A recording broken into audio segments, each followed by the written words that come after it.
It's a Thursday, and this is part two of our conversation this morning here on the big conversation on Studio 89, inside Studio 899 on Culture Daily. Well, to all of you who keep shouting us out, let me say a very big thank you to every single person. Maybe our responses might come in late, but trust me, we do appreciate the love that you're showing us all these months.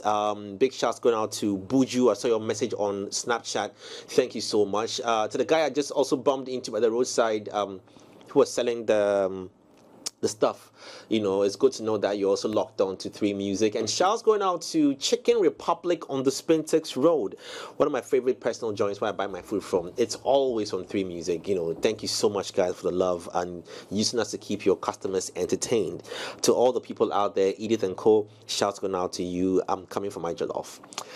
Anyways, we are coming for the jollof. We are coming. You heard that, please? We are coming Please, for where's the jollof base? Well, she said to me that one of the ladies that says, "Hey, here we don't do discount. Oh. No, we don't do free. Oh, please, you pay and go." Hey, okay. No, but they show us love all the time. You're like, you know, it's always on 3 Music. Like, Oh, where's that? it's on the Spintex Road. It's called Chicken Republic. Yeah. Oh, okay. Yeah. Shouts going out to them. Shouts to them. Today, shouts going out to people, you know, the people who make us who we are, number one. To you, Esther, up inside Sakumono. Esther sells, you know, she in a shop where they sell all kinds of top-ups. So, like electricity and all that, you know, prepaid. water, prepaid and all that, you know, and she's always leaving it on 3 Music, you know. Wow. So, shouts going out to you, Esther, as well. And to any other person who shows us massive love. One Fras, I see you as well. I see your messages all the time. Thank you very much. GOK and all of them. Now, this morning we're going to talk about something very interesting, okay? There is a sudden growing trend about or on split up of artists and their managers. Now, it's man, I missed this thing. 1 second, please. Let me get back to it. So, even recently in South Africa, one of their big superstars also put out a very you know, sad tweet. He just said that he was going through a lot of emotions, but he had to do it, where he split up with his manager. Even this in itself has contributed to the downfall of Amapiano. You understand? They say, well, two heads are better than one, like they say. But when it's one person doing it, unfortunately, there are consequences. Today, we want to understand the role of music managers and the underlying shortfalls. Even here in Ghana, we've had quite a number of artists and their managers who have fallen out. Some have sustained. You just might be wondering what the magic is. But the others, in fact, have fallen out with their artists. Where did it start from? Why did it happen? What happened? Whose fault was it?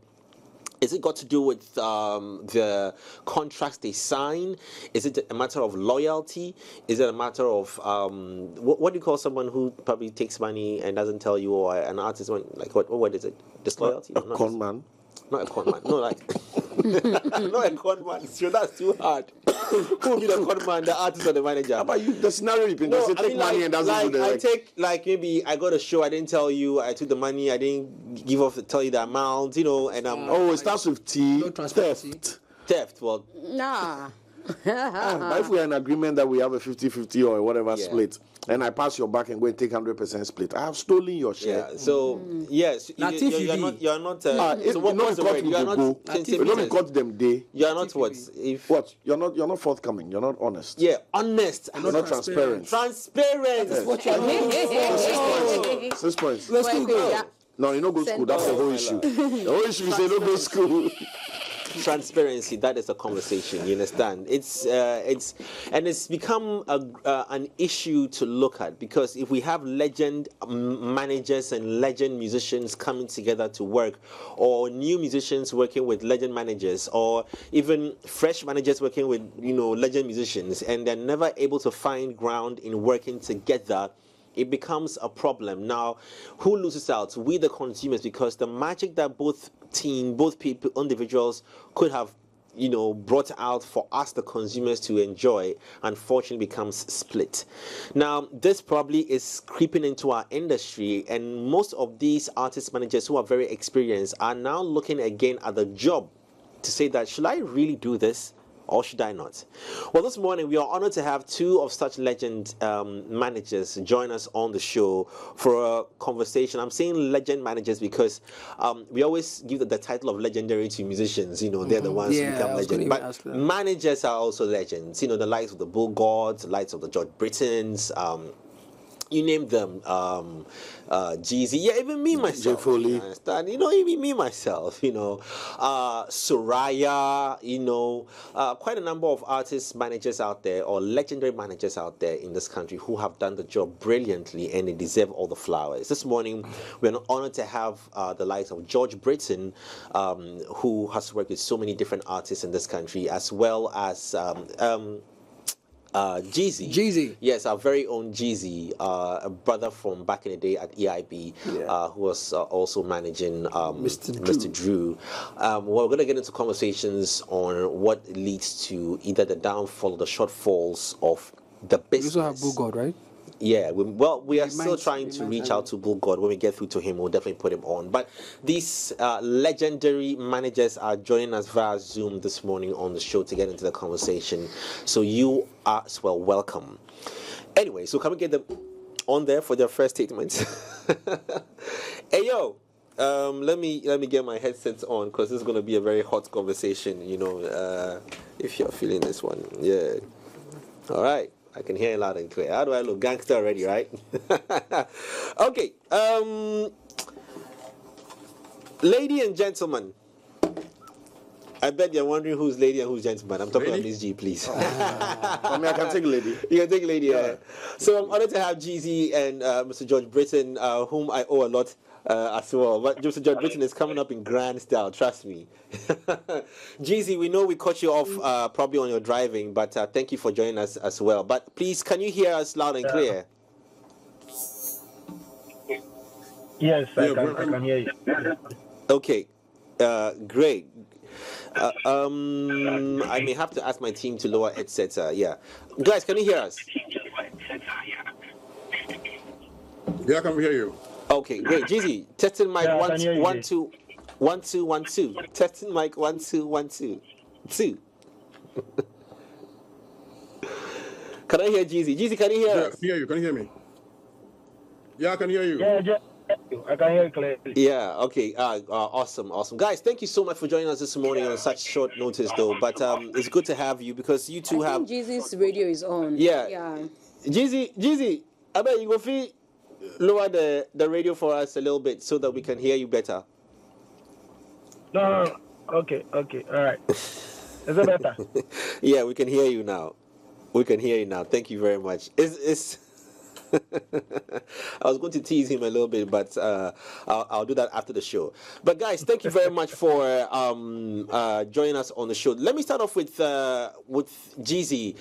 Jeezy, what has been the journey for you like with regards to become an artist manager? Okay, Jay, thank you very much and good morning to everyone. It's always been a passion. I've been around musicians, I think, for the past 12 years. So at a point in my life, I made it a decision to, learn brands management and then marketing. So even in my days in the uni, I studied, I had to change my course from accounting to study marketing and brands management because this is something I wanted to do. So I started by taking artists to MTN Hitmaker. So I took Santino, who is now OBK. He was one of the guys Sarkodia put on his BB song. Then after I started managing presenters, I've worked with Regina Van Helvet. Currently, I'm Nanabe's project manager. And then I started managing Mr. Drew. So it's been a wonderful experience, learning from different angles of, talent management. So it's been good so far. Sorry, if I may ask you, what qualities would you say or qualifications would you say is needed for a person to become an artist or a personalities manager, if I can say? Okay, so first of all, you need to have the qualities of a manager. When I say a manager, you should be understanding. You should be able to solve problems. You should be able to manage your ego and then manage that of your artist and all the team members. You should be able to, put strategies together, be able to draft proposals, do presentations to, companies. So basically, that is it. But you should be a music lover as well, because the music business is very, very wide. And then when you are not a music lover, you not learn. So you need to be in love with music to start with, even before you start, considering being a music manager. George, let me come to you. Thank you, Jeezy. George, let me come to you as well. What has George Britton's journey been like in the world of managing artists, or engaging persons as managing talent, if I can say that? Well, good morning to my fellow sweethearts and joins in the studio. Anyway, so my now journey if you use the word sweetheart, please, wait, George, after the 21st of January, you can't be using the word sweetheart by heart. No, but Mr. Britton. I miss this everyone. So yeah. So basically, I mean, my job into this space, started somewhere around 2008. It actually migrated or transitioned from GhanaMusic.com as a blogger to being with the artists. I started as promoting artists, and I felt like let me join these guys to see what goes behind the scenes. So I would say professionally, I'll say 2009. Unprofessionally, 2008. Why was it unprofessional? I think I had a call from Zab Mallet in summer 2008, and he said, okay, she's got a lady friend who is very good in, singing. So if I could come by, meet her, help her, of course, elevate her talent, which I did. So, I met a beautiful Edith then. And we did what we could do till I started doing this thing officially. And I started with Dr. Nilante. Fortunately for me, he was, had a very little experience in the game. Nilante was a medical doctor. So then he gave me, more room to learn on the job, which I did. So fortunately for us, we picked up a couple of awards between 2009 to 2011, and I felt like the type of work we're doing was a bit relaxed. So I wanted somebody a bit crazy, somebody who was all over the place. Now, when I say all over the place, I was looking for someone who could, take me to the entire country. And so therefore I was looking out for, an artist who appeals to the masses, which I could not fall into place then, which we did. We did some beautiful stuff together. We had some couple of, good hits. We toured almost everywhere in Ghana. And then that was the same time I was building my brand, my new brand called GB, or George Britton, or probably GB Interactive. So I got to a time I was torn between the artist and, building myself. So I took a break from there. After Accord and Castro's music, I decided to take a break. But even during my break days, my holidays, if I should put it, the artist kept calling. So I felt like, you know what, this is a calling. Let me just bounce back and see what I can do. So out of the many, I chose Keche in 2014. And I think it was a beautiful journey till 2019. And then when I was just about doing that GBT, a beautiful young man turns up. Camilo came in the scene to 2019. Yeah, 2019.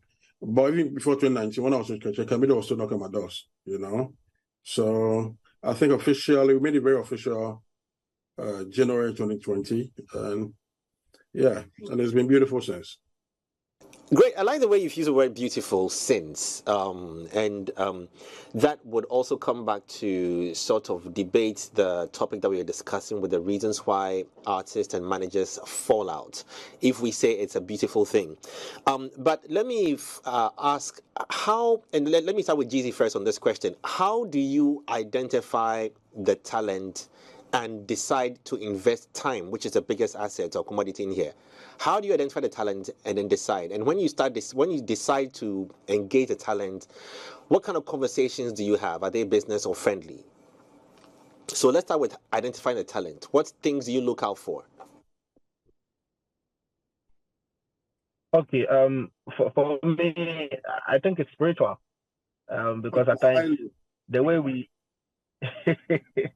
the way we feel when we see them, you can't explain it. For instance, with Drew, I watched him his time at Hitmaker, so I followed his journey from the auditions to the finals, and then I realized this guy is a talent, and then he's somebody I had plans, like I wanted to manage someone like Michael Jackson, so I followed him till he finished. And funny thing is, I never approached him. I was helping him because I was working with GH1 TV. I was producing Rhythms, which is a musical show. So at any point in time, I was playing his music. So I don't know if you got to know this man likes my music, and then he approached me in 2019 to manage him. So that's how it started. So it's more of the artist showing interest in wanting to engage you. Yes. George, what about you as well? How do you identify the talent, and how do you start the engagement?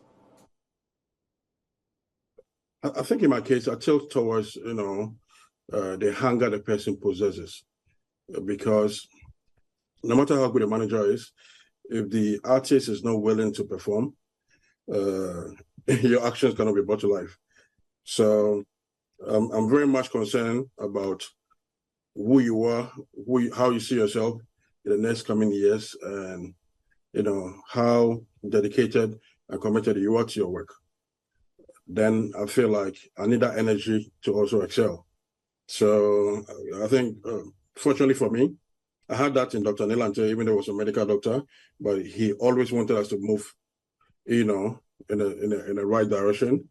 Same applied to Akonana when we're together. I'm sure, Jay, I'm sure you experienced Akonana too. Mm-hmm. Yeah, I did. And then with Ketcher especially, was a transition from, they had a little issue with their Spadali Entertainment, and I came in, we had, legal battles here and there, and I just, I thought to myself, I just wanted to prove a lot of people, should I say wrong? Not wrong per se, but I wanted them to, feel wanted, feel needed, and feel special again, because things were not so much nice things were said about them, and I felt like somebody with a marketing background, I like to take things, projects, humans, and everything it is, and then give it a try and try as much as I can to, put it back to where it belongs, or probably furthermore. And they gave me the energy that I required.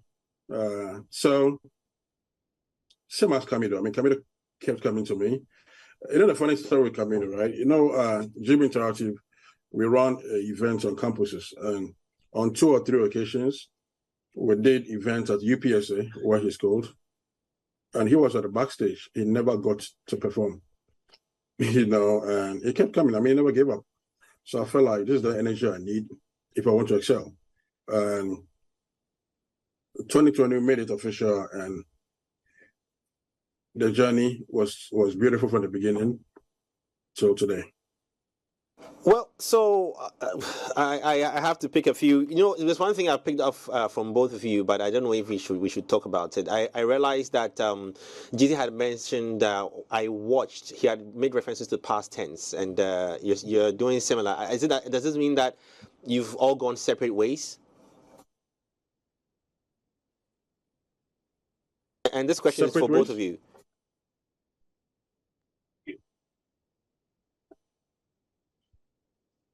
For me or just both? I mean, I'm just saying that because I realized you kept on using past tense, it sounded as if there are no engagements, whether official or unofficial. Or my past tense is because of... Okay. No, okay. So George is speaking. All right. So my past tense is because like I've dealt with 3-4 things. Okay. In the past, so most of my language is going to be in the past. I mean, Camilo is still current, so okay. it's always very present. Okay, so let me ask you about, so usually, I mean, so it sounds like these artists, or all these artists that we've mentioned so far, showed interest in wanting to engage with you, also because of your experience and all. So when these conversations start, was it that these artists were signed to your record labels, your independent private record labels, or they engaged you as staff to work under them? And which one would be the best offer to go with, per your expertise and experience? Okay, so in my case, GB Interactive is a management body, right? Sorry, GB Records is a management body. Usually what we do is that we find these artists, team up with them, and then come forth. There are times that we start with zero accounts. We try as much as we can to try to raise funds from anywhere we can raise and reinvest in the work. So mine has always been in a situation where, okay, let's come together, let's put ourselves together, let's try to raise funds from here or there. If I have it, cool. If you have it, bring it. And then we put it together and we build. I quite remember in the case of Akon and Troy, I remember we were able to. Okay, so in Neil Lance's case, I was employed. He reached out to me and said, "Hey, bro, I really want you to help me get my career out there, and I'm going to pay you X amount every month." Because with him, the deal was so because he wasn't performing so much out there. I think his work wasn't permitting him to do much in the public space. Neither was streaming a thing, too much of a thing then. So the only remuneration I could get was, okay, at the end of every month, I'll give you X amount, which I think was cool for me, a young kid on the block. But afterwards, the likes of Akon and all that, we sat down and said, okay, you know what, let's do this together. There's no funds. How do we find fund? How do you find money to do this? So we put together some proposals, go out there, seek for sponsorship here and there, get it, grow the brand. Everybody takes what he or she deserves. Yeah. GC, what about you as well? How are the conversations like? Was it that you signed these artists onto your label, or you work in their space as staff and at their record labels? Okay, so in my case, when Drew approached me to manage him, I also had a management company, Deep Life Africa. And what we do is to manage talent, like I said. So when he approached me, he was under a label, Highly Spiritual Records. So I had to sign a contract with the label to manage him. So I never had a direct contract with my artist. That's Mr. Drew, sorry. So I signed with the label to manage him. And the label was supposed to, fund projects, but Highly Spiritual is a very, it's still growing. So at a point we had to move around, put funds together when we had to go and seek for, sponsorship and things to, fund projects. So that's how we're working until now. Agreements with the artists via Highly Spiritual, a monthly payment. Were you on salary from the record label, or you were on payment by gigs, and you're entitled to performance percentages and all of that? Okay, so I was entitled to percentage on nets. So whatever money that came in after expenses were being deducted, then we share it, myself, Kiwa, and then the artist. So that's how we do. But in cases where I brought gigs, I was taking a finder's fee, which was about 5 to 10% before my actual percentage that we agreed on. Yeah. What happens in cases where we have been through a month, two, there are no gigs? Is there been a case like that? How do you then get some money? So in Drew's case, I think we worked for almost 7 months before we actually started getting booked. Then just when we started getting booked, Corona came in. So in our case, we worked for more than a year and we were not seeing money. But the passion to still work was there. So we kept pushing. We kept pushing until after Corona, we started getting booked for shows, and then we made some dope songs, and then now shows started coming in. So that's it. I wasn't getting salary from the label or the artist. Oh, you are saying that I was just going to ask that if I get you right, it means that during that period, if I get you right, it means that during that period where the 7 months that you worked prior to COVID, and even before you started getting post-COVID, before you started getting gigs, you were not on salary. You're just managing. So No. So how are you coping as a manager? Yeah, like I said, because I knew the label was, a very young label. I couldn't have asked for salary. So what we did was we came together, we agreed, myself, KY and Drew, anytime we had, shows to attend for free, we all went, I picked Drew up with my car, or we take KY's car, we go and pick him up. When we have to go for interviews, I give my boys money to, meet him up at wherever the radio or TV station is. So we're just helping each other until we started seeing money. Okay. Before Jay comes in, so after this period, when you started seeing money, did you have to go back and say, "Look, these are the arrears.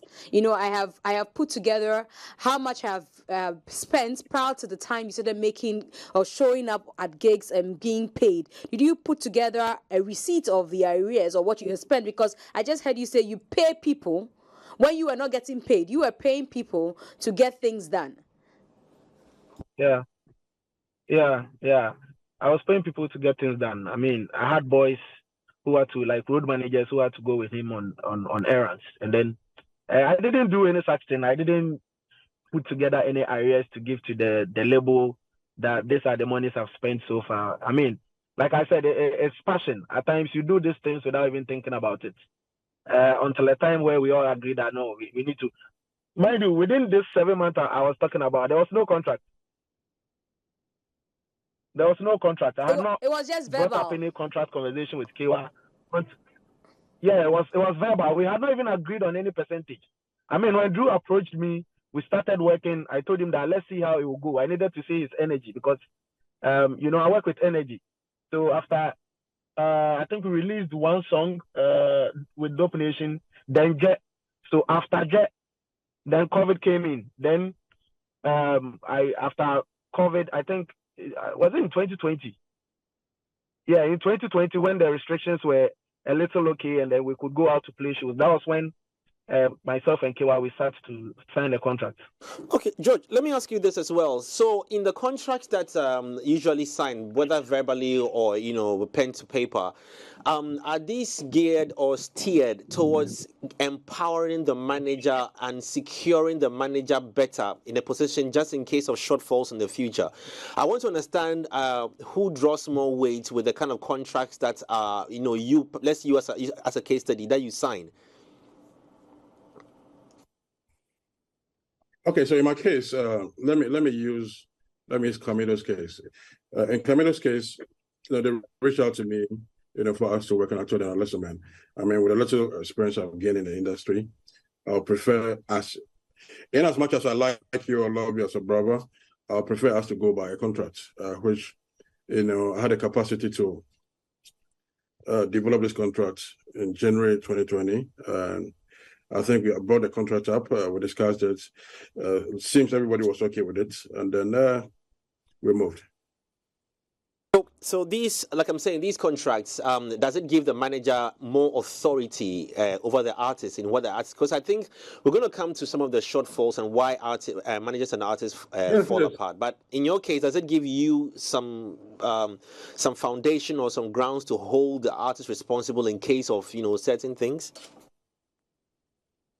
Yes. In my case, it did. Like I said, I put together the contract, and it allowed me to be very much expressive, whatever I wanted to do. Of course, for the future as well. So it was something that we felt like in this period of time, if things go south, you are entitled to A, B, C, and D. You understand? And I think we are still living, in it, and it looks good. Okay, so in your general, not necessarily with regard to Camido or Keche or any other artists you've engaged before, what are some of the, and I want GZ to also have this on your table, what are some of the things that necessitate these shortfalls or bring about these shortfalls that we always hear that artists, I mean, Sir Trill has just, gone off with the manager. We've seen countless artists, I'm an example, that had fallen short with their artists. Trigmatic fell apart with his manager. I mean, quite a number of them. What Walasi, the list is endless. What are some of the things that cause these split ups? If contracts are in my place? case, I think I'm fortunate. Yeah, I think in my case, I'm a bit fortunate in the sense that now let me go back to Nilante. I got somewhere around 2011. I told him that, because of the way we were working, I could still support him, even if I'm working with someone else, because Ni's time was mostly consumed by his hospital duties. You understand? And we had the type of music I was doing. We had a very selected few media houses that was so into it. So it made me more relaxed working with him. So I remember 2011, I told him that, I'd like to add one more artist, to what we're doing. And I think when I was working, I had Eddie from Ghana where I had his missus with us, Delphina as well. So I quite remember telling them that I want to focus on, a new artist that I've gotten. Because I want to be everywhere. I want to be traveling, in ins and out of Accra. So they were cool. So I started working with Akunana. I can remember we were doing some gig for Stand Chat on Accra High Street where, I invited Akunana to come over. We started a conversation there, me and Nia Accra and Ako. And I think we agreed on the street. We agreed on the street, word of mouth, as well as later we wanted to sign a contract. Now, when the contract was signed, I was comfortable. He was equally comfortable. Two heads, two hungry boys. We put ourselves together, go out there, go look for money. We did amazing things. Probably that's anyway. I can't say that. Probably things didn't go as we wanted because after the Castro Corona song, I was also then again I felt like looking elsewhere. So I told him that I think we've done what we've got into is clean. It's nice. He can look into the future because I wanted a different challenge, of which I think Jay Foley, I couldn't myself came to see you if I could remember, so you could take the mantle from me. So that's what happened with that corona. Even in Keche's case, in 2019, I called for a meeting and I told them, I've been with you guys for a period now, for 5 good years, and I did my best within this space. And everyone could testify, I gave my 100% to Keche from 2014 to 2019. And I think it was about time that I walked away and walk away, not in bad terms, but walk away in a very, cool term. I think it was so beautiful how I spoke to Joanna of Gem Media had come on board. There was $500,000, supposed $500,000, flying all over the place. And so I was just happy. I was just happy. Was that true? About the fact that what $500,000? Yeah, I mean it was all over in the news. You can see you are rubbing your eyes with your ring. Congratulations, gentlemen. Jeezy, when are you going to rub your eyes with your right your ring finger? No, I mean, Jay, I mean, whether true or not, I mean, we all know the difference between Dubai and Iraq, So whatever it is, they're all Arab states. So you have to choose to believe where you go to in the Arab state. Anyway, but fast forward, in a meeting, I just told them that, hey, bro, I think you guys have been super amazing as brothers because when I'm working with an artist, I treat you like a brother, like a family thing, We all give our all, we did what we do. We did what we could do in Africa. We did what we could do everywhere. So, I thank them. They didn't like the fact that I was leaving, but I was just happy that I didn't leave on a bad note. You understand? But so even when I left, I was getting them more gigs. I was getting them other interviews I could get. I was getting them all the things I could get to I think, everybody realized that, okay, they were not working anymore. So in my case, it has always been a straight goodbye. And here we are today. Okay, I wanted to pick. Let me just get the mics on now. Yeah. To both of them, starting Okay. the management relationship and then not having the resources, but you have a vision. Are there any times that you've had to collaborate with video producers, recording studios, promoters on either like a credit or a partnership basis to get stuff done? Because if every manager has to go cough up 100K, 200K to shoot the first good video for an artist, it's not really sustainable. But you guys have done it over and over again. So I want to know if you've used any of such partnerships or leverage, or if it's always been hard cash, Okay, guys, GC, before you even stepping on, I remember my GC, before you even stepping on that, sorry, my team has drawn my attention to a bit of a technical issue. We're just going to reset and then come back on there. So just please stay on hold for us. But let me come back into the studio for a quick, discussion in here with regards to what we have heard and listened to so far, and what we can deduce from this narrative. George has said clearly that he had to slide out, in most cases, and still leave on good note. GZ hasn't given us his side of stories yet and his experiences. But what does it go to say about issues of contract? I don't know if we've picked up anything from what we've heard so far on the kinds of contract that are signed between these artists. Hence the reason I was asking who has more authority or who had more authority. I think it still comes down to the clarity of the contract.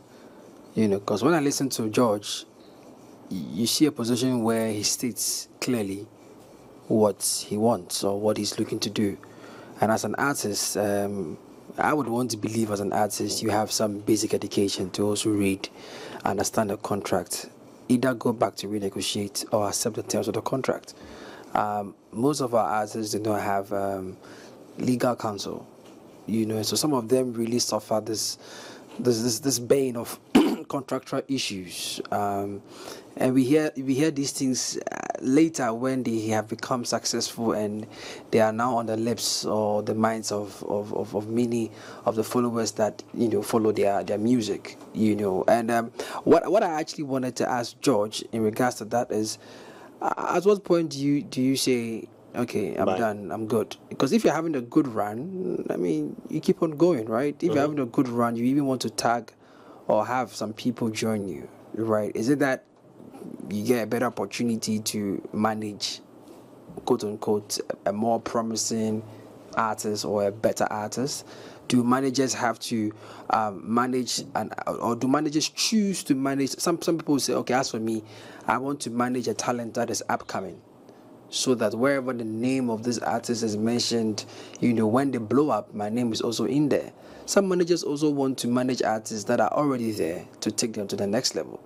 So you see, on the back of that, we have to now start discussing road managers and artist managers. That's what I was going to get to. Where we fall in. But we have that sorted now. We have our guests joining us back here. But Cyril, you were on a question with them. Let me confirm if George and GZ are back on the line with us. George. Okay, yeah, there they are. I can see them. All right. So Cyril, you were saying, I was asking if they had to leverage on their network and partnerships, credits, delayed payments, stuff like that, because I don't see how sustainable it is having to chalk up cash for a year and a half, 2 years, 3 years before your big break and shows start coming. How do you eat? How do you take care of yourself? You run your other businesses, stuff like that. So I wanted to know if they've found any way, any middle ground to foster these kind of partnerships with other production companies, video directors, whatever, to make this a success. Both of them. It's a question to both of them. Okay. So in my case, the artist was already on a record label, so music production wasn't a problem. KY is one of the legends in the game when it comes to producing. The only partnership I had to look at was video directing. So I remember with Dre, Kiwa called me and then said he wanted S-Bills to shoot the video. So we had a meeting with S-Bills. Kiwa agreed on a budget with him. On the day of the shoot, definitely some, expenses kept coming. So we spoke to S-Bills to, continue the work, and then after we will sort him out. So definitely, with partnerships, that's the best thing to do, because in the situation where we didn't have investor and our label was very young, Kiwa tried his best to make sure at least on the situations where we needed money, he tried his best, but to be frank, it wasn't enough. So we did a lot of partnerships. I mean, we did partnership until I think after Let Me Know. Yeah, I think after Let Me Know, when we had made enough money, and then now we started shooting big videos. Yeah, so for partnership, yes. So, okay, so then that's yes, also okay. I think with partnership. George, please take it. Yeah, I think it is in this business. Partnership is key. In my case, video. I'm not sure we did partnership, but what we did was we were able to get some discounts on the set charges this produce or these directors do charge.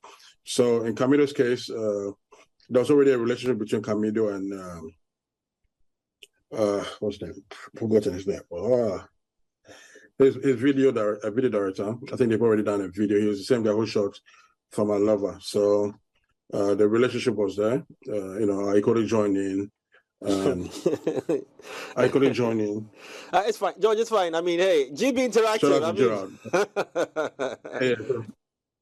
Yeah, so I couldn't join in. The relationship still kept coming. So yes, we did pay for every video we did. With regards to the audio, then again, Camido also had a relationship with Neptunes. So, we went by how things are supposed to be done. When a song is done, everybody gets his, deal signed, so that in the future space, it wouldn't be like, oh, I did this for you for free and they didn't pay me and all that. So everyone signed, everyone made sure that everybody got what he or she deserved. And then we moved. With regards to promotion, I think what the media did for me especially was because, over the years, I've been able to build a social currency. And upon that is what, I rode to get Camido, plugged in at places that we barely paid money for, So I would say so. Video production, we did our best to get it. Okay, get so visuals I'm sorry, but I am. let me just be hard, George. Let me just be hard a little bit, because I feel I'm not satisfied with a few conversations now. Whether with regards to you guys or anybody else, the industry of artist managers, at the end of the day, we always experience these fallouts. Who is to blame? Aren't the contracts working well to secure artists or to secure the managers?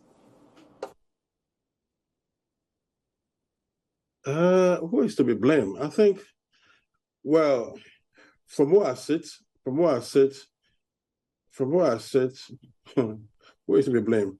No, in my cases, I have always been a guy to say, let me move to the next, let me slide out, because from Dr. Nilante to Akko to Kecha, it was always about the fact that I had to slide out. I mean, in Camido's case, we are still working, so I can't say much about that here. Okay.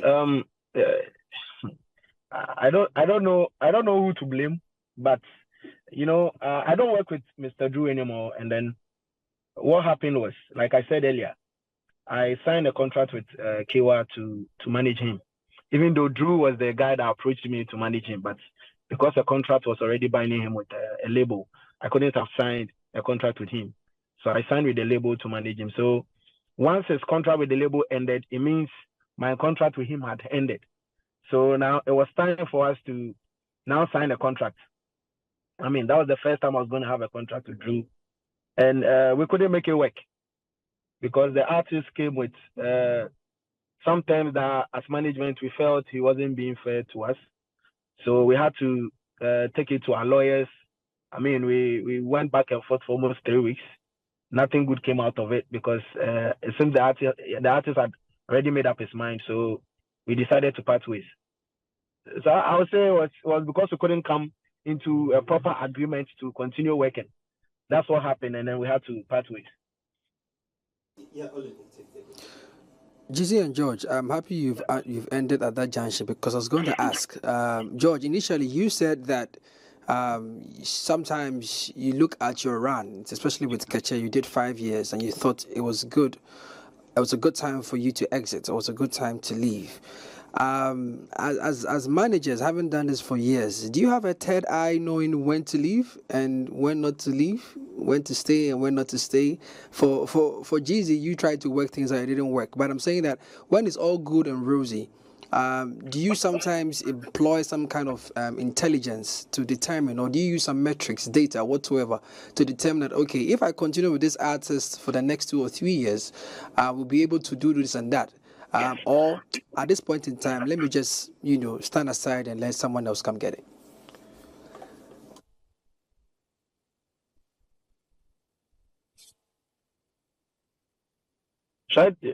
Is John talking, or you want me to take that?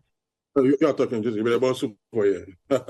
Oh, okay. So, like I mentioned earlier, when we met with the lawyers, that's my lawyer and Drew's lawyer. They came up with a contract, and then it wasn't. I didn't decide to even part ways with him because of the contract, but it was because of some utterances from the artist. So I kind of realized, no, at this point I have to run away because he felt like he's gotten to a point where he wants to make decisions for himself, and that he feels he's the boss now. So I felt like you don't need a manager. You can handle yourself. So yeah, there are times we are able to tell when to move away and then when to stay. But in this case, who then is the boss? You can. I mean, in this case, who then is the boss? Between the manager and the superstar, who's the boss of who? Because as a manager, you are rendering a service, quote unquote. So, I mean, one can argue that then the artist is your boss, right? And he wants it a particular way. He wants it done a particular way. Or it's because they said everybody has been a child, but it's not everybody that has been an adult or a parent. So does it apply in this context? I mean, for me, I have never even thought of who the boss is. I mean, it's been work from the past 4 years, but like I said, certain utterances from the artist. I mean, I don't care if you are the boss. Of course, if you are the boss, then you should be doing what bosses do. But if I don't see that, I don't know why I should call you a boss. I don't know if you understand. Yeah, I do. George, you want to weigh into the conversation as well from your end? I mean, listen. From my end, bosses. Listen, how do I become in this case? I think is that, well, in my case, all the people that I've worked with, of course, at the point there's going to be somebody who's going to be the boss. I mean, as an industry professional, it is my duty to use my skills to help, promote the artist from where he is to the next level. Now, what it is that in this space, no matter how is get to a point where the artist becomes bigger than the manager, because you see, you are the manager, you are in the engine room, nobody sees you, nobody knows you. Who is the forefront of whatever you guys are doing is the artist. So no matter how small the artist is, he's going to be projected as a boss. Fair enough. I mean, nobody, I'm not concerned about that. The fact that I get happy, I get excited when I see this artist excel, because then clearly I can go back to my books and say, okay, this boss takes, this takes, that takes. This is what I wanted to do. I've been able to achieve it, and I get happy. I grab a bottle of Argon wine and drink it. You get me? So I don't know who the boss is. I don't know who isn't the boss, but I'll prefer to put whatever I'm building behind, be the face. If Camilo tomorrow is excited, if Camilo wins a Grammy, I'm sure that when he mounts the stage, it's going to give credit to the people behind him. So, and that is what we want. It also builds my CV, and we move on. So yeah, I'm cool with that. I want to follow up on that conversation. Two things I want to ask. Now, is it that when artist managers are signing contracts with these artists, they don't foresee that there will be a time where, because of the exposure of the artists, because of the accolades he might have gotten over the period, there's tendency for the artists to begin to show certain signs that they didn't show when they were nobody.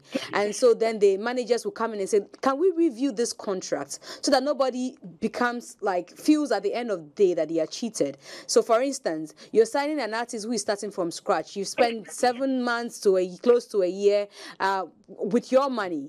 Is it not proper that finally when you begin to make money, you say, okay, let's review the contract we signed, because at the time we signed the contract, you were sebi and up and coming, nobody knew you were not getting gigs. So now that you're getting gigs, or now that you're becoming known, let's review our contracts. Don't you people allow some space in your contracts so that while the artist is growing and you see that things are happening to the artists, both financially, exposure wise, you can also have your terms changed? No, I think that's the best way. I think one of the reasons why most teams, management body, and artists, go separate ways is that we refuse to accept the fact that the artist is growing. Now, I know the hardest part is done in the first 2-3 years. Afterwards, the artist has grown. He's well exposed. He knows too many things that he didn't know in the past. So therefore, if he was getting 1%, he now feels like I deserve 5%, which in some extent, you, the manager, should also understand and listen. From where he's gotten to, yes, he deserves it. He deserves it. You cannot keep him down there forever. Reasons being that how I was treated in class 1 is different from how I'm going to be treated in class 6. So the contract needs to be reviewed, especially when a time is signed for 2 years or 3 years. And because what happens is that as you guys grow, the bodies become bigger. I mean, the management team needs to grow. The artist needs certain people around him also to move. I mean, initially when we started this, there was something like a road manager or a PA.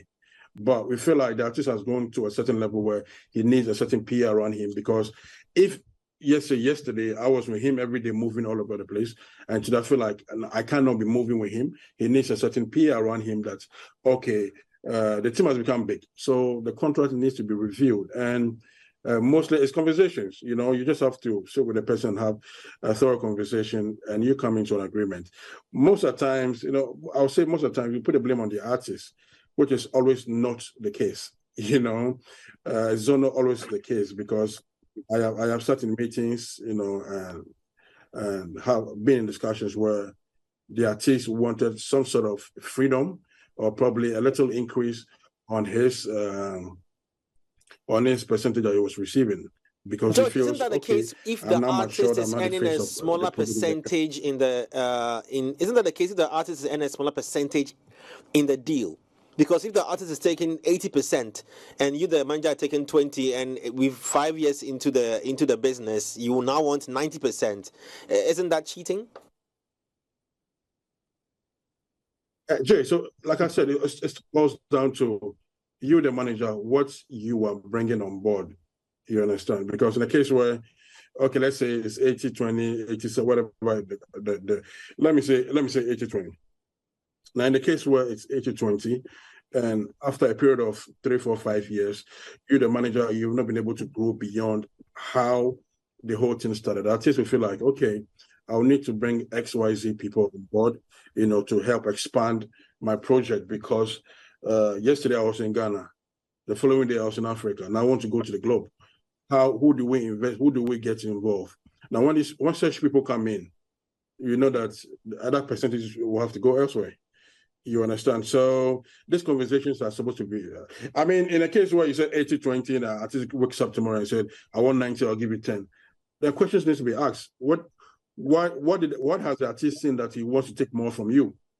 Is it the fact that you're not giving him more, Is it the fact that you're not helping him grow to where he wants to be? Why the setting change? Why does he feel like he wants more now? And then questions will have to be asked. If I'm a manager and artist comes up like that, the first question I'm going to ask myself is, I just wanted to pitch somewhere in. That. Oh, he's still speaking. Yeah, I wanted to pitch in that what I know is done outside of Ghana or in the Western world is that artists are signed to the output that they are estimated to give. So I signed Jay Foley for 5 albums, and of that 5 albums, we have a total of 10 singles that we are going to invest in and make hits out of.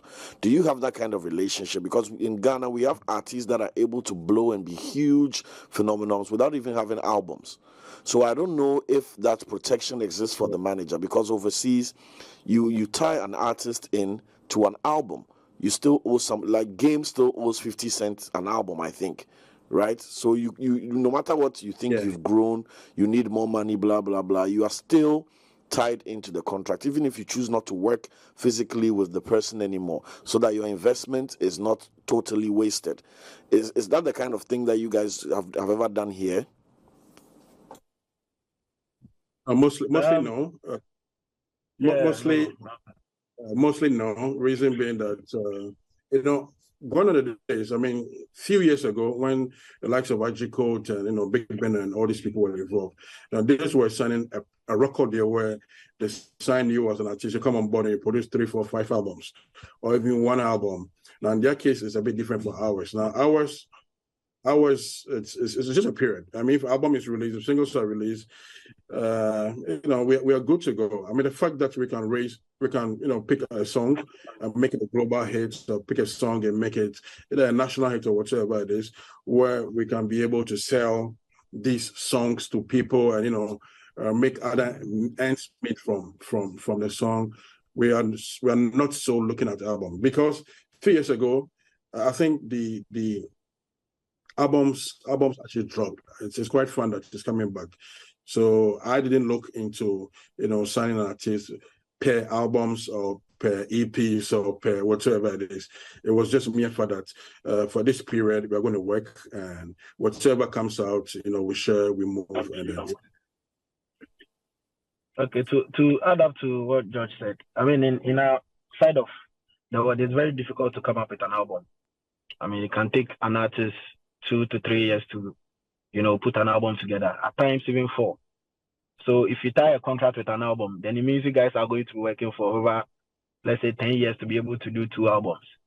So I remember when myself and Drew, we met the lawyers, when it was time for us to decide on the duration of the contract. I remember his lawyer suggested we do a certain number of years, and then the artist wanted a certain number of years. I mean, a lesser number of years, and I felt like within the years the artist wanted, I couldn't have done much.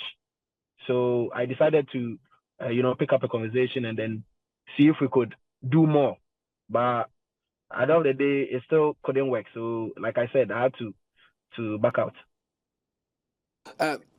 In 60 seconds, guys, because our time is almost done. There's someone watching you right now who wants to be a music manager, and they are probably confused on where to start from. In 60 seconds, what would be your advice to kickstart your music management career?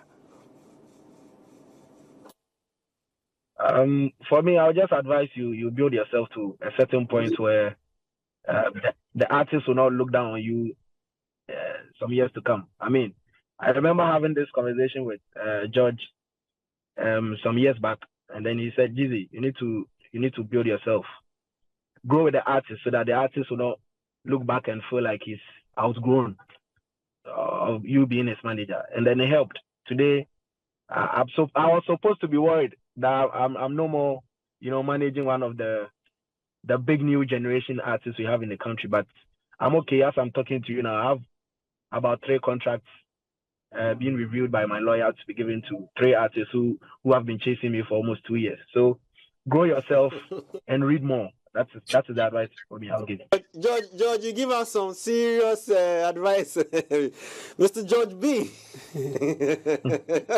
Yo, free consultation, bro. That's expensive. Well, my brother owes me $100,000. I know, right? I know. George, what's yours quickly? Our time is up, though. Quickly, George, what's yours quickly? No, I say the most important thing here is, like you said, as anyone who wants to be an artist manager, first of all, build yourself, build your environment, try as much as you can to build, the relationships and all that. The artist needs you, that's why it comes to you. Don't be a follower. Add value to the artist when it comes to you. So before he adds value, you can add value to him. You should be able to add value to yourself. So it's a beautiful industry. Unfortunately, we only hear the sad part and the ugly part outside.